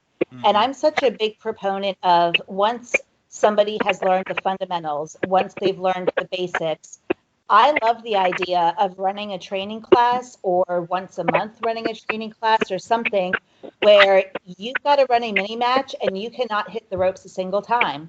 Because I can't tell you how many shows I've been on when those ropes go in match number 2, the rope snaps. Yeah. And I can't tell you how many guys become deer in the headlights immediately because they don't have those ropes to do the spots off of. They can't climb to the top rope to do A, B, and C. And I think it's really important to be able, if you don't have ropes, you got to be able to do mat work, or you've got to be able to work around that. Sometimes you don't know until it happened to me the match before, the rope snapped.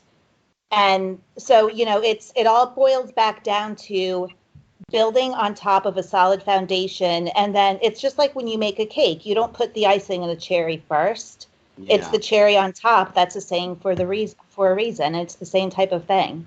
Exactly. All right. Well, Dan, hold on, may I interject something? Please. Go ahead, Grimmy. Interject some things about training? Go ahead. Because I did it, I've gotten it, and I'm sick of it at times.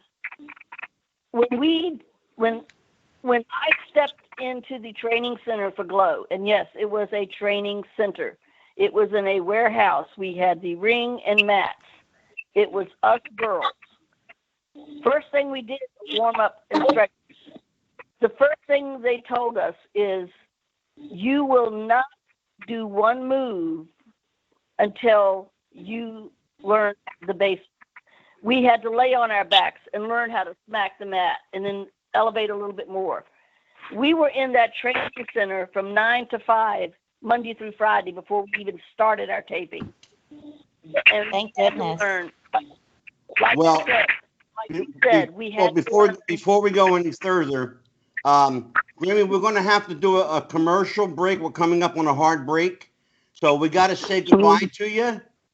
I want to thank you for joining us. You have anything you want to promote, plug real quick before I let you go? Well, COVID is done with my promoting. Just anybody can find me on Facebook. I love hearing from my fans. Everybody knows I put over Wrestling with the Future podcast because of my boy Jeff Robinson. Yeah. And I've learned to love my Angelo. My Angelo is a buddy. And I love you ladies. Thank you, God, for paving the way for me and everybody else that comes along. And just everybody have a great show. And hopefully I'll see y'all in the future. Thank you, Gremlina. Thank you so much for calling in. Bye. Have a blessed Bye-bye. evening.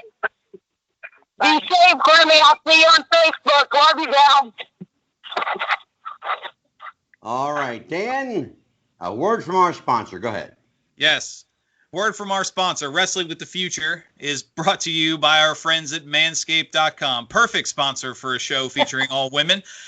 And so for those of you out there, Manscaped.com, whether you're carrying a couple of cue balls, whether you're a werewolf from the waist down. Now, me personally, I'm a child of the 80s. If there's one thing I know about the Wolfman, it's that he's got nards. And if Wolfman wants to take care of himself, he can with our friends at Manscaped. You can enter the promo code Wrestling Future. That's Wrestling Future for 20% off any of their package deals, any of their combos, starter packs. Friends at Manscaped. We all head back to the field of life with the help of Manscaped men's personal grooming supplies. Life is truly a whole new ball game. That is our friends at Manscaped.com. Manscaped.com and Wrestling with the Future, going balls to the walls. And we are. I get it. All right. When was that kind of stuff when I was around?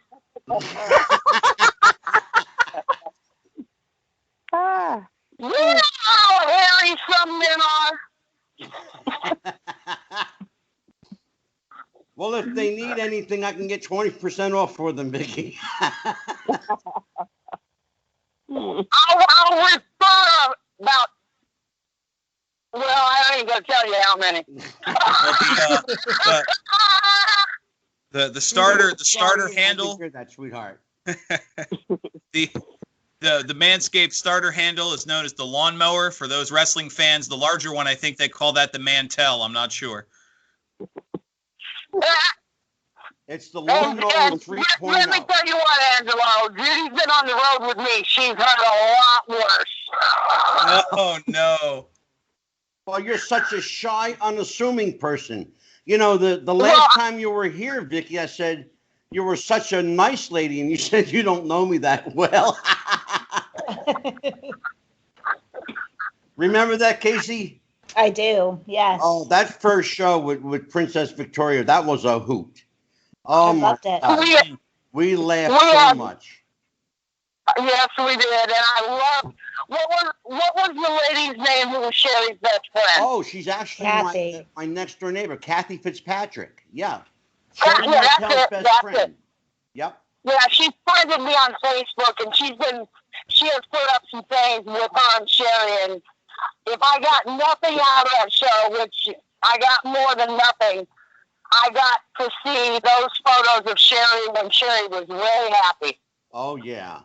That's yeah, awesome. Kathy and Sherry were tight, thick as thieves. They were yes, they were. 34 years, 35 years they were friends. Uh-huh. Yeah, a long time. So now you got your cohort in crime here, Judy Martin, with you. How far do you go back, Judy? You and old Princess Victoria. Oh God! Since the first day she walked through Moolah Hill. which is how many years, Judy? 30. Is it 30, 35, Vicky? 1981. There you go. Okay. 1981. There you go. I had been with Sandy from late 79 to late 81. And they sent me, and Sandy said he couldn't book me anymore. I needed to go to Moolah. And the first smile that I saw was Judy Martin. That is so cool.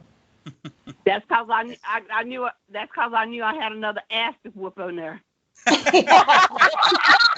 Exactly. We became thick as thieves from day one. Well, I'm going to do something a little different now. Usually, Dan and I ask the questions. I'm going to give Jen and Kacee Carlisle the opportunity to take over the show here, since this is Ladies' Night Part 2. So start with you, Jen. You got two legends here, actually three legends. If you got a chance to ask any one of them. Kacee, don't even go there, sweet cheeks, because you are a legend in your own way. So you just stop with that edge. Thank you, but not like them. Well, no, this is true. I mean, I watched. You really are, Kacee.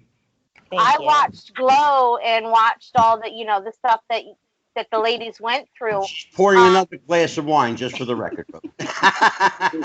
My thing is Victoria, what is your biggest regret as a woman in this industry? I mean, what do you regret the most?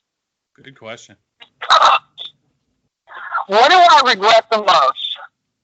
I regret Moolah not having the foresight to know what a stable of women wrestlers like Judy Martin, Leilani Kai, Joyce Grable, Velvet McIntyre. I regret that she did not have the foresight to see that she needed to take a step back and turn it over to those ladies, because if she had, I do believe women's wrestling would be a force today. Oh my God! Because of the way that those women wrestled, and I can't tell you how many nights when Judy and I were on the road that we were working out. You couldn't get into the gym, so we were working out in the motel room, honing our craft. Right. And Judy and I had such a great time on the road. I mean, and if Moolah would have just stepped back and became a boss, a manager, instead of insisting on holding the title, doing the great screw job on Wendy, I think that if she had stepped back, that women's wrestling would be completely the opposite of what it is today. I have to agree with you on that one.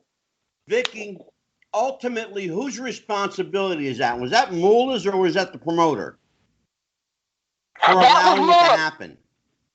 That was Moolah's, because Moolah would insist that she work. If her girls worked a territory, especially like WWF, right, Moolah would have to be in on it. And there's one thing Kacee was talking about earlier about how you don't do the same high spot time after time after time. Yeah. There's one high spot that Moolah used to do, and it used to just, oh, God. It was like, yeah, we know, we got to roll the rest. Yeah. And it was in every single freaking tag match she ever had. But Moolah had a brain. She also had the contact.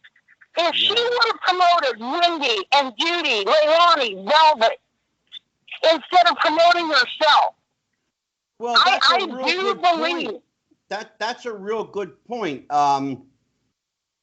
She wasn't a very smart woman. She was also a very shrewd business person. She had the ability to make even more money putting other people over than herself if she were smart about it. I don't, for the life of me, understand why she didn't. It's the mentality of, I don't do a job. It's the prima donna mentality. She couldn't step back. She couldn't let Wendy shine. Yeah. When Wendy and Cyndi Lauper tagged up, that was one of the greatest moments in women's wrestling, because women were put over in every phase of wrestling.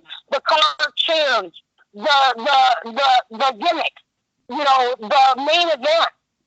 Yeah. And that was the first time that women had that. Yeah. And Moolah couldn't let Wendy run.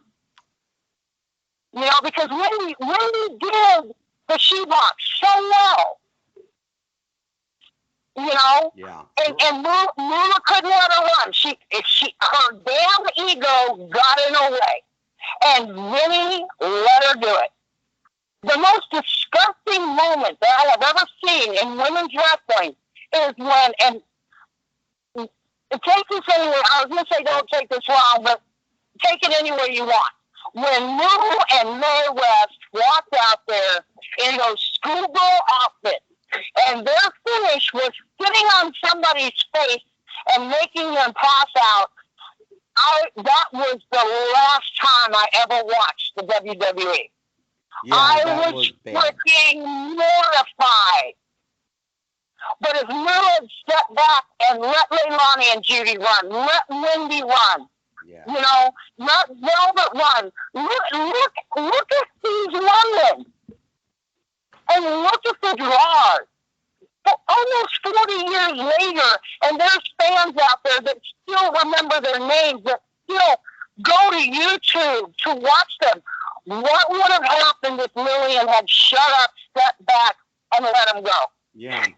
Well, to your point, Vicky, I remember Judy Martin, and I remember Princess Victoria, and I remember Donna Christianello, and June Byron, Penny Banner, and Mildred Burke. And I can't tell you for the life of me who the hell any of these women today are, other than Kacee Carlisle and Sorceress Morgan. Right. Nice. Right. It's the truth. And even with my short run, I'm still amazed at the people that remember me. Well, you had 2 solid years in the mainstay that were, let's be candid and honest about it. That was 2 years of over. Right. Right. Well, actually, it was more than 2 years because Buddy Rose started it in Portland. Well, that's true, too. Yeah. If you watch the Portland matches, I mean, Buddy Rose, the boys in Portland went, and I didn't know this until last year. Buddy and the boys in Sandy went against Don Owens' wishes in Portland on that 8-man battle royale where Buddy busted my head open. Yeah. I was supposed to be the first person out of the ring. Yeah.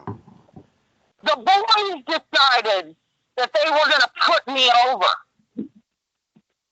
and make me the second to last person. Buddy won the battle royale. I was the last person in the ring with him. And that's called doing what's best for business. And that's what Buddy and the boys were looking at. They knew I paid my dues. They also knew that I was a crowd favorite. And I was okay before Buddy decided that I would. And this was right after his feud with Piper. Yeah. Yeah. So Buddy was over 10,000% as a heel. And for him to do what he did for me by letting me in that battle royal, be the last person with him in the ring. Yeah. I can't ever pay that man back for that. Oh, sure.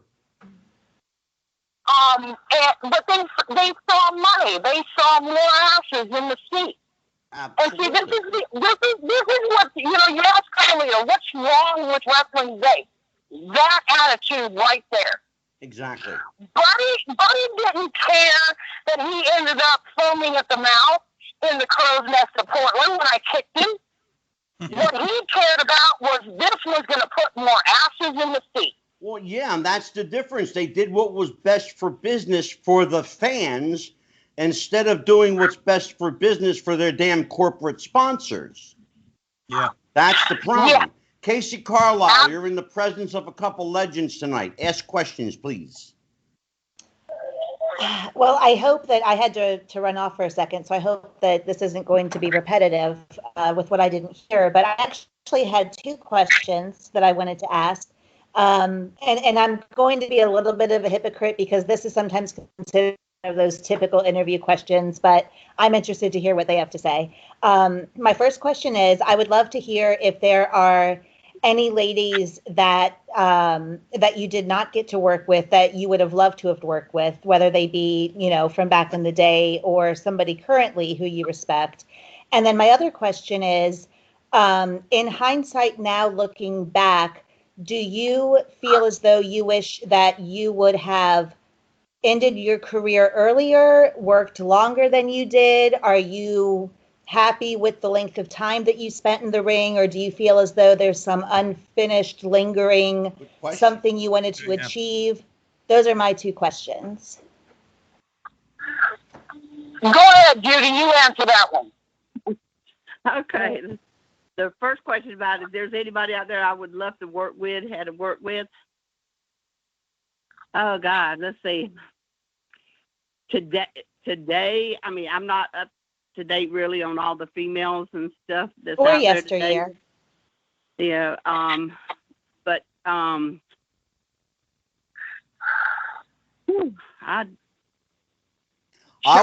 hate that question being asked of me because I'm not good at coming up with girls' names on the spot, and I always feel bad. But I'm so interested to hear if there's somebody during the heyday that you never got to work with, or, you know, I just am so curious, like, what is the match that never happened? It was the Battle of the Boobs, Kacee Carlisle versus Judy Martin. I don't care what the battle is. I'm putting Judy over any day, every day. Okay, Kacee. First I would say I don't know about the girls and everything, but I would have loved to work with Ronda Rousey. Oh, that would have been something to see. Because, wow. Honestly, I wish she was around back then when we were around, because I knew I could have took her ass. Yes. There you go. Got my mom. Hey, no doubt in my mind about that. How about you, Vicky? Anybody current or past that you didn't work with but wish you had the opportunity?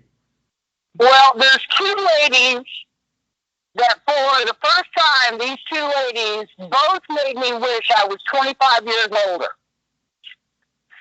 And that's Beverly Shade and Cora Combs. Oh, yeah. I met both of those women. I got blessed. I went to Scott Field's reunion in Tennessee, and I met Cora before she passed away. So cool. And I would have loved to have worked with her and been on the road with her, because I got a feeling that might have even made Judy and I look same. And what was the second question? If you feel as though, looking back now, do you feel as though you wish that you would have worked for a lesser period of time, or do you wish you would have worked longer, or are you satisfied with the length that your in-ring career was as it is? I tell everybody this, Kacee, and I'm not sure I said it on the last show. I would not change 1 second of my path. Nice. Because if I hadn't broke my neck, I wouldn't have met my first husband.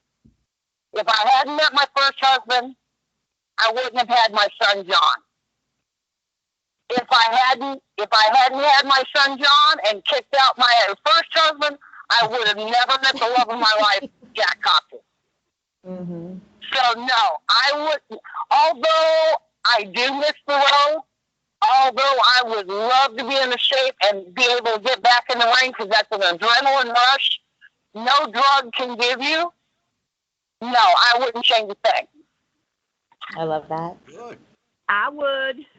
I know you Tell would. us all about it. I would have loved to really finish out the series with the Bomb Angels. Oh, yeah.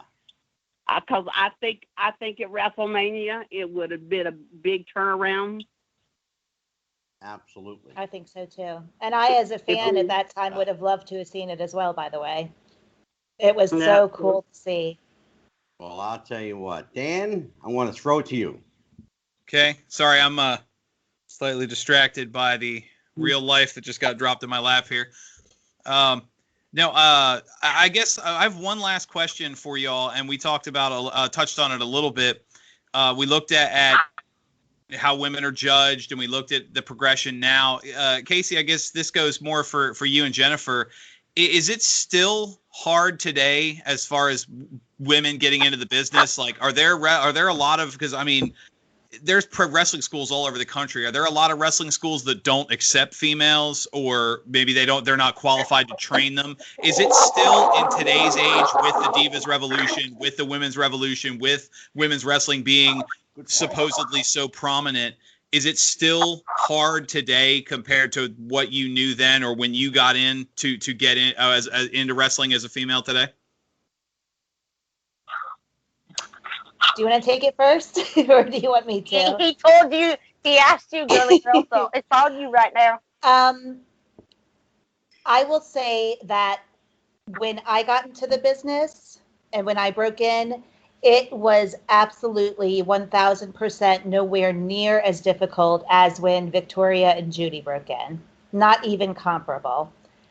I will also say that from what I know, and again, I don't have my hands in any schools or anything, but from what I know, it is not nearly as hard for women to get into the business today as it was for me, as it was for Victoria and Judy. I think it's progressively gotten easier over the years. If you're just talking about the aspect of a wrestling school, an actual wrestling school, and females who are current wrestling fans who want to be trained, learn the business, learn how to work, I think that there's far, far, far, far more opportunity for those females now than there really ever has been. Absolutely. Okay. I think it's easier to become part of a school.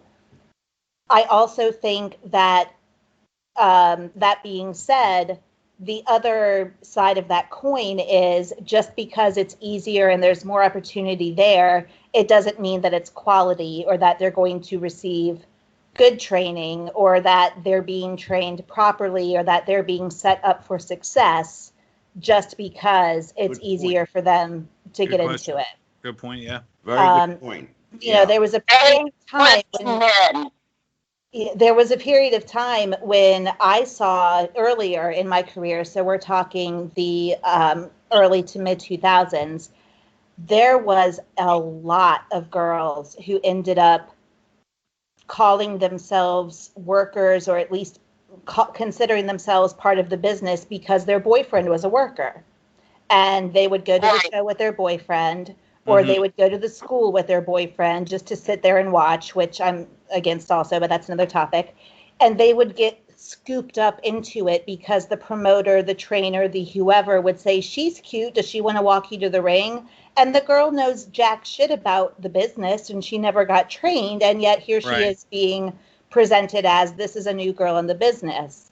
I think that that's starting to happen less. I think that girls are seeking out schools on their own accord because they've grown up wrestling fans, because they want to be trained and to be a worker.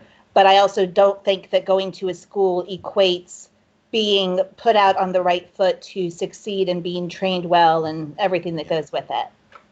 My friend Jennifer is salivating to jump in on this one. Go ahead, Jen. You're chomping at the bit. Go ahead. Well, no, I'm the baby of all of us ladies tonight. I'm going to be celebrating 14 years in the business.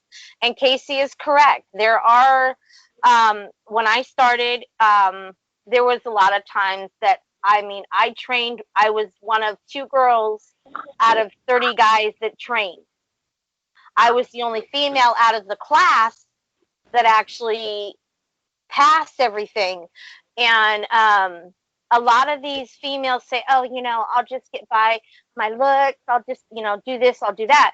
No, if you're serious about wanting to be a wrestler or a manager, then go and do what you're taught. As Kacee said, keep your mouth shut, listen, and learn. Another thing that really pisses me off with some of these women is like, oh, does it hurt? And earlier about training, when I trained a couple of girls, I said it's 90% physical 10% mental. You got to stop overthinking stuff. Well, the other thing, Jen, that I thought you were going to go there when Kacee mentioned, the girlfriends hanging around their boyfriends who work. I know I know what you're biting your lip, because you and I both know that you've had very direct dealings with those kind of individuals. Oh, can you get me a job as a manager? Oh, can I do this? Can I do that? So go there. Okay. Like, I started out as a manager, but I learned more than the basics. Because the thing is there was a couple of girls that came in with their boyfriends. Oh, that looks so easy. I can do that. Well, I worked a show, and one of the girls' boyfriends was actually going against my ex-husband. And this bitch started talking shit outside the ring, and I said, "You're a valet, you're not a manager. Shut the fuck up." And she goes, "I'm not a valet. I know what I'm doing." I said, "Do you know how to run the ropes?" "Well, no." I said, "Do you know how to do a bump?" "No." I said, "Then you're a valet. Shut the fuck up." There you go. And it pisses me off, because that's the difference between a valet and a manager. A manager knows when you got to do what you got to do. A valet is a piece of ass coming out with the other wrestler. Okay, that's what she was. She came out with the mini skirt, the tube top, and I like such. Yeah, don't think so, sweet cheeks. That shit's gonna fade real quick. Unless you're gorgeous George's valet, he was a man. We're yeah,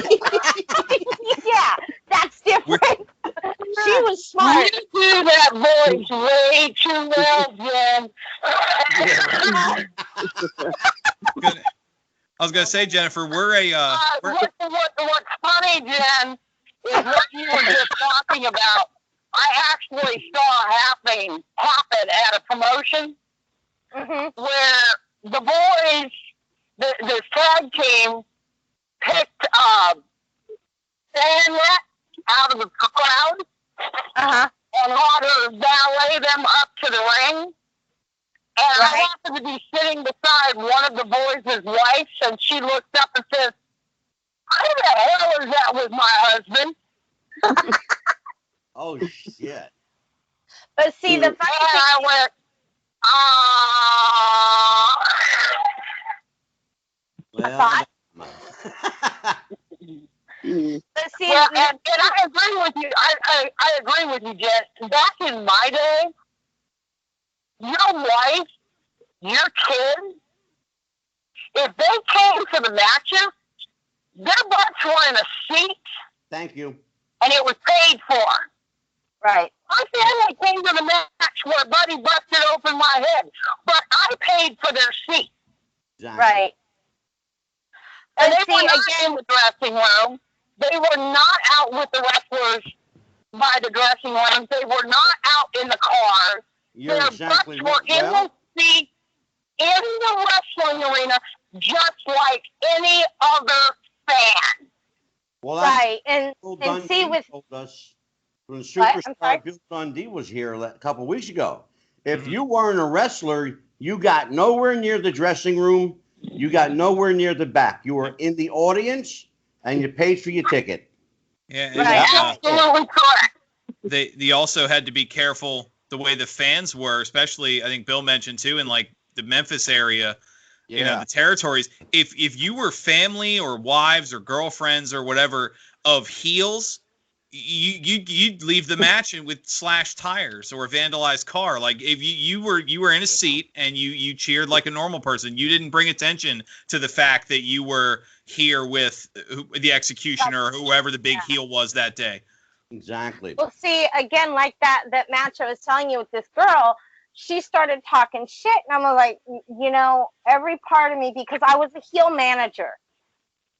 So, as a matter of fact, it was for Doc Diamond. I worked for DWF Loco. Okay. And Doc made the comment. He goes, "Why didn't you just slap the shit out of her?" And I looked at him. I said, "She's only a valet. If I slapped her, I would have made the entire crowd go, "What the f?" Yeah. Because I would have slapped her taste buds right out of her mouth. Because to me, it's the point that if you're gonna play the ballet, or and I'm sorry, she was a ditzy blonde. Nothing against blondes, but she was a ditzy blonde. He was like, "What? Why are you talking to me like that?" I was like, "You are just Debbie Does Dallas the Warrior." And Doc goes, "What did you just say to her?" Oh yeah. Debbie Does Dallas the Yeah, wrong way. we gotta go out for a drink one time. That's all I there like is to it. rather me lie to her than tell her the truth. I was like, "I'm sorry, but I was trained to be brutally honest. Sometimes it gets my ass in trouble. However, I'm not going to sugarcoat stuff." And that's one thing that irritates me with these girls, because they think it's all candy canes and roses. No, sweetheart, you got to do like all of these other ladies do. Put your work in and Yeah. You- And we just Throw lost us in her a mic. bucket at least once a day. Yeah. Well, Dan, we got to wrap it up. Yep. Let's get to Judy Martin. Judy, any final thoughts? We lost Jen's mic my here. I headset think just Jen's realized. I'm still here. I got a question for Kacee. Sure. Yes, ma'am. Kacee, where do you work out of mostly? When you wrestle and everything, where do you work at? I'm based in Virginia, not too far from DC. So I'm based in the Mid-Atlantic in Virginia, and I primarily wrestle in Delaware, Virginia, North Carolina, West Virginia, but I also go up to For me soon. New Jersey and New York. I'm going out to Wisconsin this weekend to work. I've been out to Portland. I travel everywhere, but I'm based in the Mid-Atlantic. Yeah. Oh, okay. So how close do you get to South Carolina? Driving distance. Yes.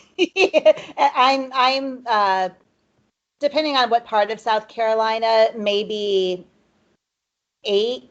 No, probably not that long. Probably about 7 or 8 hours. It's a really easy trip down 95. What I said, Nick, if you're close to South Carolina next time around, within maybe a 200-mile radius, working around South Carolina or North Carolina, give me a call, because I would like to go see one of your matches. Oh, wow. Okay. Yes, I ma'am, I will do that. You have no idea. You just made my day. Thank you so much. You just flattered me and humbled me like you wouldn't believe.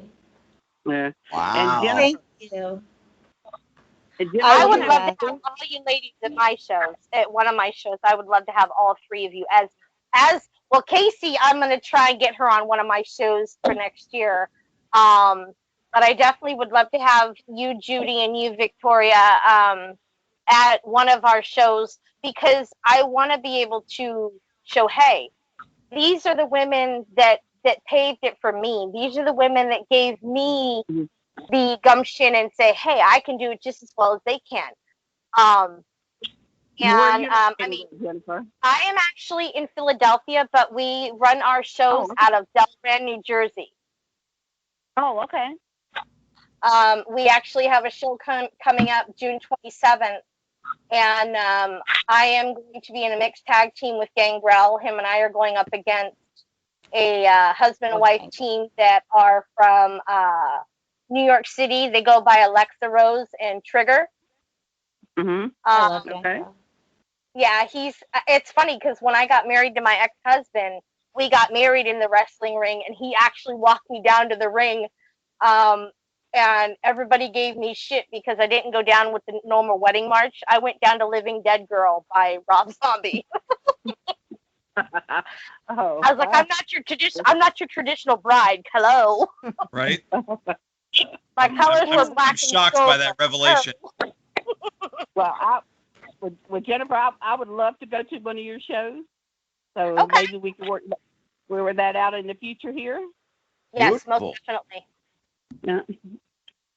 Gotta show these younger women that you women still got it, even though you're not in the ring anymore. You're still excellent women in our shoes. Or an R. Absolutely. Princess Victoria, final words from you. Yummy, Kacee. Kacee, number one, is good talking with you again. You too, man. Thank you. Myself on your matches after our last conversation. I'm impressed. Thank you. Thank you for carrying on women's wrestling as a sport and not sports entertainment. Thank you. You humble me. And I would love to come to one of your shows. That would be great. I love your attitude. I agree with everybody else. You should have slapped the snot out of that ballet. Exactly. Yeah. Well, after that show, she was black. She's like, thank you for having me on the show, Judy. I miss you, sis. You are. We need to get together. Hey, I got one other thing I want to say. Yes, ma'am. Okay. I have an idea I was thinking over that and y'all let me know what y'all think too. Sure. That on this California Alley Club, right? They do most of the time they do all the men and stuff like that, and they all get big deal with the men. What do y'all think of having one night for women only to be recognized? Oh my God, I love it. Absolutely. I'd be totally 100% on board with that one. I love it. For just women only. Okay. Well, I'm gonna try to talk to some people and everything and see what I can get done, and see if we can't have an extended night so we can have just just women that they can the fans can get to know and stuff like that, and the people come up there so they can actually see the women from the maybe if there's any from the 60s living and then the 70s and the 80s and the 90s. That would be amazing. So everybody has a story to tell how different over the years it has become for women wrestlers. Yeah, absolutely. Mm-hmm. Absolutely. Okay. Well, I'll tell you what, I am so thankful that you agreed to be here. I know you don't do a lot of these type of things, but I'm so grateful we made history tonight. We got, 4 of the most incredible women in the business here, all in one spot. And I cannot personally thank you enough. Dan, I think we are gratefully indebted to these fabulous, fierce females. Absolutely. This was a wonderful night. I appreciate everything everybody said. It was obvious. It was candid. Several stories I know, even as a wrestling historian, I've never heard. Maybe next time, Jennifer, you won't sugarcoat it and tell us how you really feel. Yeah, exactly. But he don't want me going there. But it was truly an honor. It's moments like this is why I enjoyed being part of the show. Well, Princess thank you, gentlemen. Victoria, any final thoughts, anything to promote before I let you go? Well, I've still got the T-shirts from Tom Filsinger's Games for sale.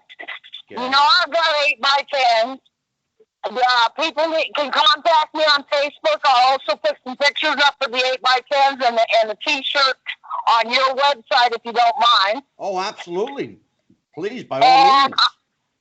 I'm open for booking, not wrestling. I can. My right hand still works. It's the one part of my body that still works.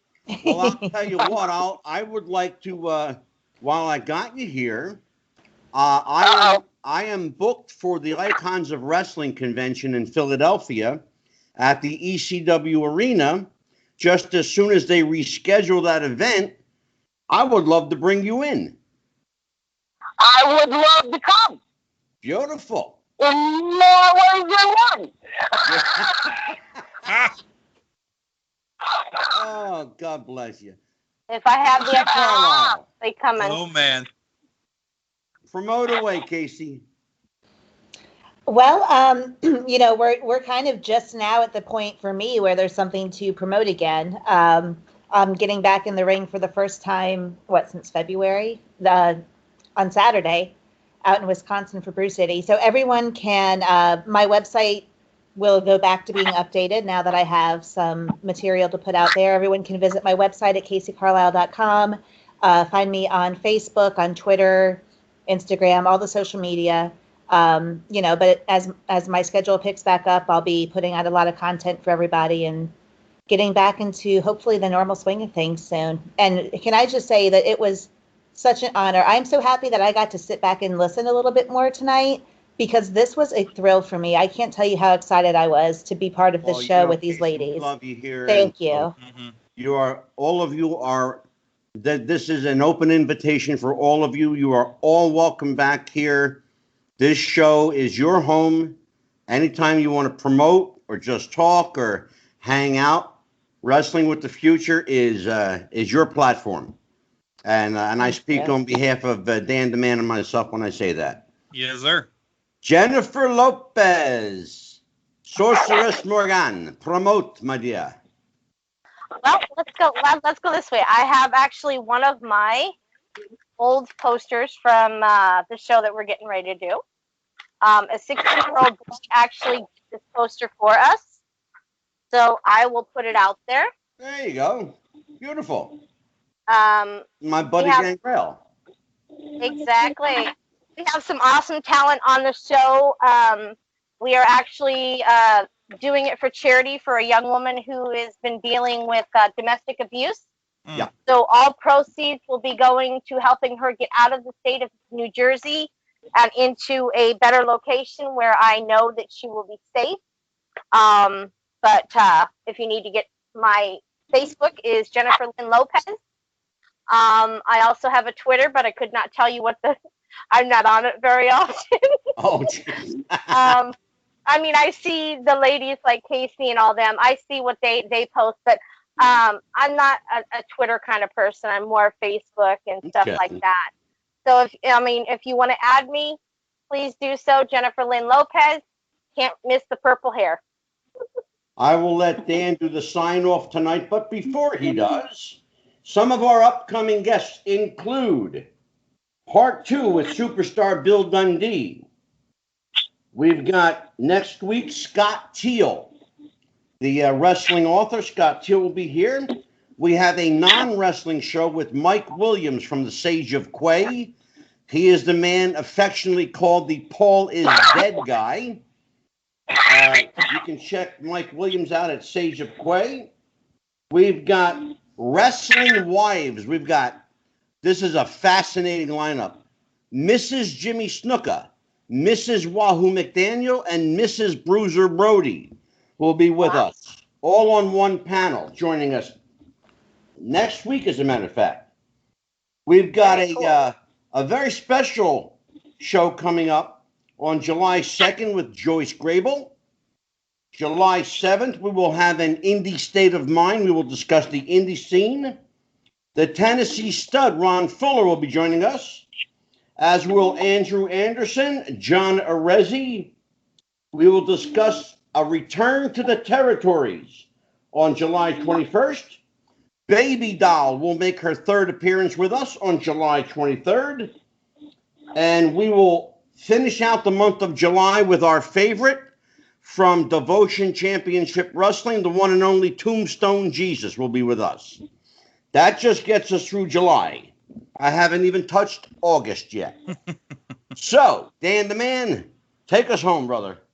All right. Well, for Wrestling with the Future, I'm also currently running shows. I took over for the late, great Jeff the Ref. I run in the Refs Roundtable. We have several events coming up, including discussions on video games. We touched on modern wrestling, our look at the territories, and some other analysis.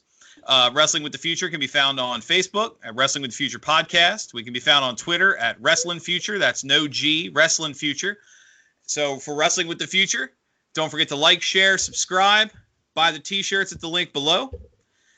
And for Angelo, I'm Dan the Man. You all have a great night. Take care, everybody. See you next time. Happy wrestling. Bye-bye. All right.